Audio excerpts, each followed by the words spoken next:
Joy, just wondering, do you think people with trunk derangement syndrome know they have it? You're an idiot. And second question, did you steal Trump's haircut or did he steal yours? Ain't nothing changed, nothing new here to see. This ain't nothing but some political maneuvering. America. Welcome to the eulogy, eat it up. It's called political buffoonery. Hey there, everybody, and welcome to This Week in DUMBmocracy, where we normally showcase some of the dumbest newsmakers of the week, and I'm very happy to do so, but not today. Today, I'm very sad. Today, I'm in mourning, because over the weekend, I found out some very shocking news. I found out that MSNBC mainstay Joy Reid, well, her show is gone. Her show's been canceled as part of a major overhaul at the network. Well, they've been having a tough time of it to the point where Comcast is looking to spin off MSNBC and, well, make them carry their own weight. It's very shocking to hear. Joy Reid's 7 p.m. programming brought so much joy to my life. And I'm not just saying that because that's her name. It brought so much joy to my life because Joy Reid was a source of endless content, just endless content, whether she was talking about Republicans in general, whether she was talking about race, whether she was talking about Donald Trump, Elon Musk. There was always something I could rely on. Joy Reid was my rock. She was a go-to, a mainstay in my life, not just on the network. Don't you people understand? While all of you are celebrating the demise of Joy Reid, I've lost a major source of content. Because I got no place else to go. Have you no heart? Have you no shame? All of you out there celebrating this show's demise just because since Donald Trump was elected, her ratings have gone down 53%. Don't you understand that means that I'm lost? I'm lost without her.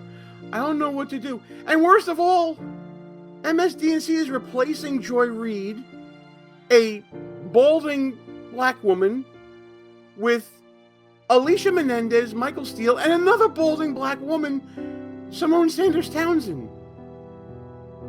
I don't even know if I have the will to go on with this show, but I'm going to do my best because I love you all and I love what Joy brought to this channel here. But before we get to our final tribute to the Reid Out and to Joy Reid on MSNBC, I'm going to ask you guys to please subscribe to the channel. Hit that notification bell so you don't miss any other shows. And if you like what you're seeing here on this and any other video on the channel, smash that thumbs up button. Like, comment, share the show with your friends. All that really good stuff. Because all that's going to help this channel grow thanks to the YouTube algorithm. This guy is a grifter. As always, gang, thank you so much for all that you do to help grow the channel. You know, I appreciate all of your efforts. We've had a record February, the biggest month ever on this here channel, and it's all because of you guys, whether you're on YouTube, whether you're on Rumble, whether you're on X, you're checking us out on Instagram and Facebook. Whatever you're doing, keep on doing it because it's really helping. Thank you so much for all that you're doing. And for all you newbies out there who may be finding the channel for the first time, I hope this video earns your subscription as we look back on some of the moments where Joy Reid infuriated us, made us laugh, made us so angry we couldn't see straight, talking about Republicans, talking about racism, talking about Elon Musk and Donald Trump.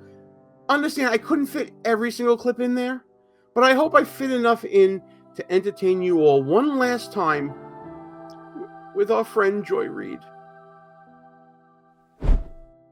One of the things I'll always remember about Joy and her show and all of her commentary really was her racism.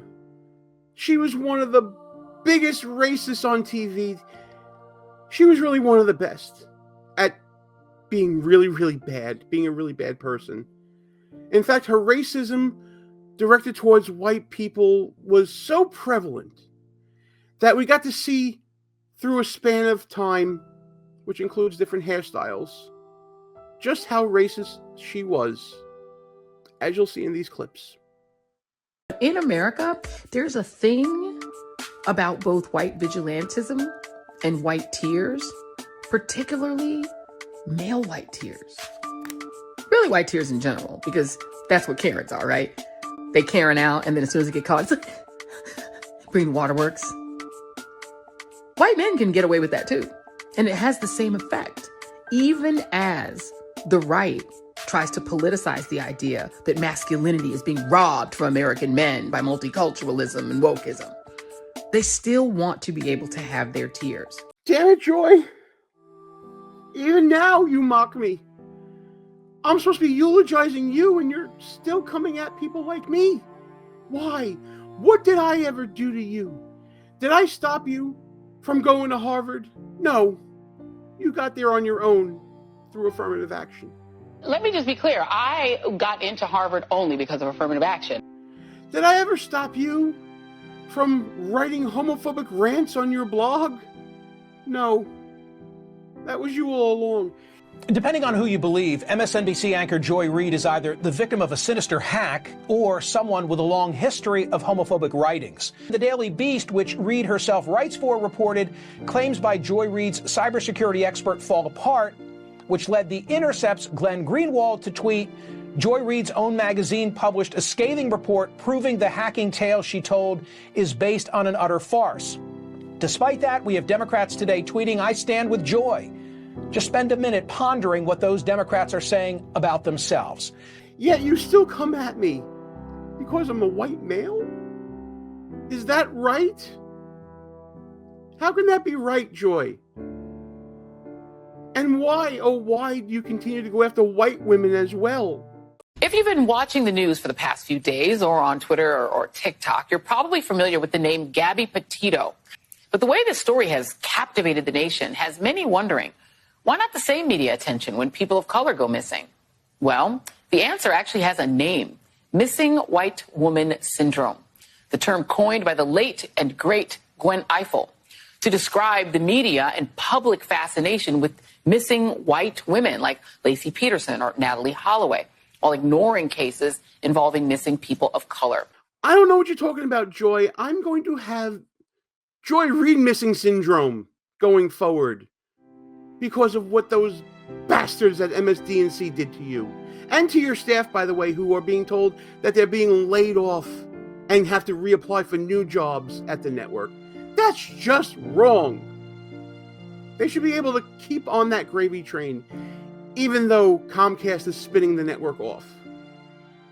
Why shouldn't we all have this content to watch and mock and laugh at all the time? I have missing Joy Reid syndrome going forward from today.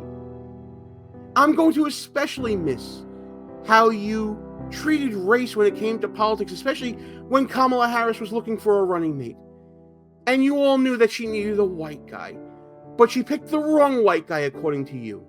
Gotta be honest and keep it real. This is not the pick that I expected that she would make. It did come down to the final three, as we understand it, and I thought she would go astronaut. Keeping it real, he to me would have been the safest, most conventionally safe pick.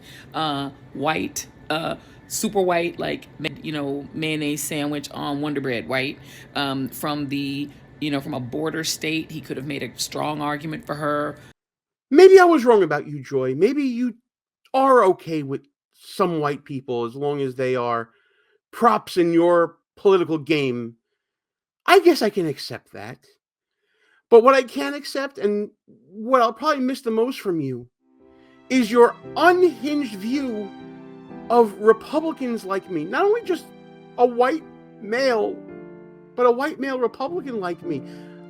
I thought we had something, Joy, and now it's gone. And then there is this other version of citizenship, which essentially says that the purpose of a society is not to advance the lot of us, but really to advance me and people like me. And I have no obligation to the greater society because anyone other than me should not be my problem. It's a really extreme form of great man libertarianism. It's Ayn Randism mixed with fascism plus a Brazil and Moscow chaser. So if people are poor or hungry, that's on them. I don't want to pay a penny more in taxes to help. Hell, if I play my cards right, I might be the next Bezos and take pleasure trips to space. Now, if I choose, I'll give to charity because that will make me feel good and me look good. But you can't make me help other people.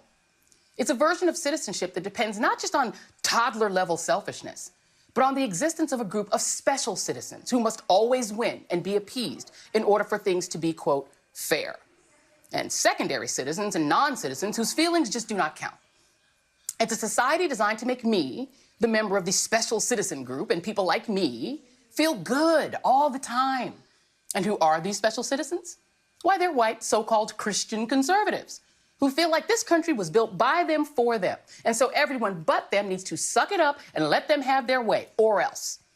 And their party, the Republicans, have gone from pretending to be the party of personal responsibility to unmasking themselves as the party of selfish people who cannot play well with others. Republican voters don't vote that way. They don't vote based on economics or based on the benefits they're getting economically from the president. They're increasingly, from the Tea Party on, they're voting on race. They're voting on this idea of an invasion of brown people over the border. The idea that they can't get whatever job they want. A black person got it, therefore drive all the blacks out of the colleges, get rid of DEI. That is what they're voting on. They're just voting specifically on racial animus at this stage. It isn't about economics. The people I ever hear use the word inflation are journalists and economists, right? So that is not part of the normal lexicon of the way people talk. So it's interesting that Republicans are doing something they don't normally do, right? Which is not use the common tongue, right? Not use just common English to sort of do on their campaigns like they're doing with crime. But what they've done is they've taught people the word inflation, right? Yeah. Most people who would have never used that word ever in their lives are using it now because they've been taught it, including on TV, including in newspapers. They've been taught this word, and they sort of wrap this word around whatever it is that they really want to vote. These are the people who say the undocumented, who they get to call illegal immigrants, like the Pilgrims had permission to come here, have to suffer the consequences of their actions, right? They made the choice to overstay their visas or come into our country illegally. So if they get deported, consequences. But you right-wingers shouldn't have to suffer the consequences of your votes? We've laid out the stakes in this crucial election, where one side stands for freedom while the other meets the textbook definition of fascism, namely a far-right dictatorial regime like Hitler's Germany or Franco's Spain or Mussolini's Italy, but also white-ruled South Africa before Mandela and the black majority took control, or Vladimir Putin's Russia, Viktor Orban's Hungary, or Nicolas Maduro in Venezuela today, that suppresses the rights of women and minorities, uses the military to execute the whims of a strongman dictator, and controls and suppresses the press, education, the arts, rewrites history to suit a favored and dominant racial class, and foments extravagant corruption in order to enrich the dictator and his friends. Oh, man. No one says Nicolas Maduro the way that you say Nicolas Maduro, Joy. How am I going to live without that? How am I going to live without the constant reminders of how horrible I am because I'm a right-of-center, white, male, Republican conservative? How do I get by without you? I don't know. You can act like a man! What's the matter with you? I'm going to miss so many things. I'm going to miss the unhinged rants like you just said there. I'm going to miss the ignorance of your statements about people and generalizing about them and your race baiting. I'm going to miss your meltdowns. I'm going to miss it all. I'm going to especially miss the way that you went after Elon Musk and Donald Trump, which we'll see after the break. I just got to get myself together. I just need a minute, okay? I just need a minute. Like what you see so far? Go ahead and smash that thumbs up button. Also, leave us a comment and tell us what you're thinking. And don't forget to subscribe so you never miss another show. Okay, I think I can go on. I think I can do it. I can get back to looking back at some of Joy Reid's moments where she's being just so awful and creating so much content for so many conservative and right-of-center content creators that it was just an endless supply of joy, literally, for all of us. Like the time Elon Musk got on her radar once he purchased Twitter, now X, and she decided to call him a racist. I mean, who's going to call people racist the way Joy Reid does? It's never going to be the same. The bottom line is, as you said, if they don't want to just be in the club. They are on the, they've been described as being on the outside of the culture looking in through the glass. But they don't just want to come in. They want to come in and be able to punch people in the face and walk around and laugh about it and not have anyone be able to stop them. The thing is, the enjoyment they get out of being in this town square is being able to harass people, being able to attack people. Elon Musk, I guess he misses the old South Africa in the 80s. He wants that back. Yeah, I mean, I guess he does, right, Joy? I mean, you said it with no basis in reality whatsoever, so I guess it must have been true. I mean, especially now that he is actually working for Donald Trump and making the government more efficient. I know you hate that too, right? Off the bat, Musk and Ramaswamy have already promised massive cuts to eviscerate federal agencies Republicans don't like. They want to cut $500 billion a year from the federal budget and fire all but 5% of federal employees. They claim, outside looking in, that the agencies have been bloated with federal employees who won't be needed to enforce regulations, since Trump is going to get rid of most federal regulations. So, get ready to enjoy unregulated financial markets, polluted air and water, and raw unpasteurized milk, likely without Obamacare to help you out at the ER. Oh, that just takes me back. That just reminds me of how Joy Reid can just exaggerate things to the nth degree and fearmonger towards her audience and towards all of us, really, even those of us who never watched a single minute of her show during its live airtime, like me. How she could just exaggerate to the point of sheer buffoonery. That gets me right here, And the hypocrisy. Oh, the delicious hypocrisy. It's one of the things that fuels my channel especially. Like this example with Joy Reid with this hair, contradicting Joy Reid with braids later on, about the concept of my body, my choice. She's all about choice when it comes to abortion. But when Republicans are all about choice when it comes to vaccines, she still hates us. Why, Joy? Why do you hate me? The Supreme Court is willing to reduce you to a secondary constitutional citizen by decreeing that control over your very person, your physical body, belongs not to you, but to your state. These so-called leaders are retooling their party in scorched earth fashion around vaccine refusal. The alleged right to life party that loves telling other people how to live is now championing the right to die. And along with it, the right to take innocent people with them by spreading the virus to their parents, their neighbors, and to babies and strangers in the Walmart. Oh, what a hypocrite. The same strangers in the Walmart that I guess you'd think are racist, right? I mean, I thought you'd be happy. I thought you'd be happy that we agreed with you about what we choose to put in our bodies is our choice. I'm gonna miss this so much. And I know I speak for everyone when I say we're all gonna really miss Joy Reid going at Trump and watching the continuous disappointment of Trump winning all the time and watching Joy Reid just circle the drain and go down the tube. Man, we didn't know what we had until it's gone. Because while I will never gaslight you, I'm not going to be out here saying that you didn't see what you saw last Thursday on that debate stage. Because what I know is that Donald J. Trump cannot be allowed back into the White House. Full stop, period. Because Donald Trump is a dangerous, felonious wannabe autocrat who is vowing to release hundreds of violent insurrectionists from prison by pardoning them, to open internment camps on U.S. soil and round up millions of undocumented migrants to put there. and sick the Justice Department on his declared enemies. He has called for the execution of people he doesn't like, including former Joint Chiefs Chairman Mark Milley. He has admitted he wants to be a dictator, like his favorite dictators, Vladimir Putin, China's Xi Jinping, and the dictator of North Korea, Kim Jong-un. And please spare me the on day one bit. They all vow to be only a dictator on day one.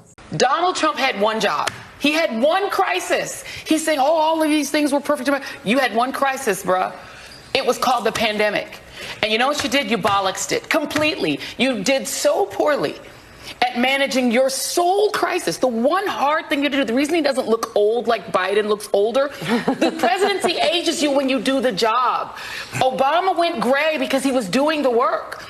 Donald Trump looks the same as when he ran because he was playing golf the whole time. His one job you think was that to hair manage. color's natural? That too. But the reality is, he had one job: manage this crisis, and he messed it up so badly that they had to do the stimmy. People love the stimmy. Why did he have to do the stimmy? Because 1 million bodies are in the ground. It was because Democrats. of how poorly he managed an airborne virus. We are seeing a global trend of the far right surging. It isn't just happening here. But let's bring you back to the U.S. and to our local gangster, Donald Trump. He's not even president yet, and he's already spending his time sitting in his golden palace, Mar-a-Lago, muscling other countries like he's Tony Soprano with a social media site. Bottom line, this is how Trump operates on the world stage. He acts like he's everybody's boss, like he's the king of the world, which is bad news for basically everybody, unless your name is Vladimir Putin, the boss to Trump's underboss. The question now is, will any other leader stand up to him? And who? Who becomes the leader of the free world when Donald Trump ends Pax Americana as we know it? I can't even picture anybody being Joy Reid other than Joy Reid. Can you? I mean, just the number of hairstyles alone. Who can pull that off? From bald to balding to Donald Trump hair to braids to newscaster hair to short Karen hair. She could do it all. Where do we go from here? I'll tell you where we go from here. We must keep going. We must march on. For every Jim Acosta and Chris Cuomo and Don Lemon we lose, we gain an Abby Phillip or a Breonna Keeler. For every black woman on media that we lose, like Joy Reid, we get another black woman, like Simone Sanders Townsend. We mustn't dwell, ladies and gentlemen, everybody in between, over the loss of Joy Reid and the Reid Out, a show that has been failing for months, that's been overpaid. Joy Reid gets her money. She gets her $3 million still, right? So let's take solace in knowing that there's a virtually endless line of buffoons and hacks in media that we can continue to talk about after the Joy Reids of the world are thrown on the trash heap of past legacy media. Good luck, Joy Reid. May your Substack be subscribed to with many lunatics who follow you, and may you bilk them out of as much money as Jim Acosta is currently doing right now. May your hairstyles be abundant in going forward on Blue Sky, because we know you're not on X anymore because you don't like that racist Elon Musk. And may you have all that you deserve out of this life after all of the joy you brought people like me. But hey, listen, that's just my opinion on this whole situation. Are you mourning the loss of Joy Reid? Are you doing a little tap dance on her media grave right now? Tell me what you're thinking about all this. And as always, like and share this video with your friends, subscribe to the channel, hit that notification bell so you don't miss any other shows here on the channel. I want to know what you think about this ode to joy, along with the other shenanigans and buffoonery happening every day this week in DUMBmocracy.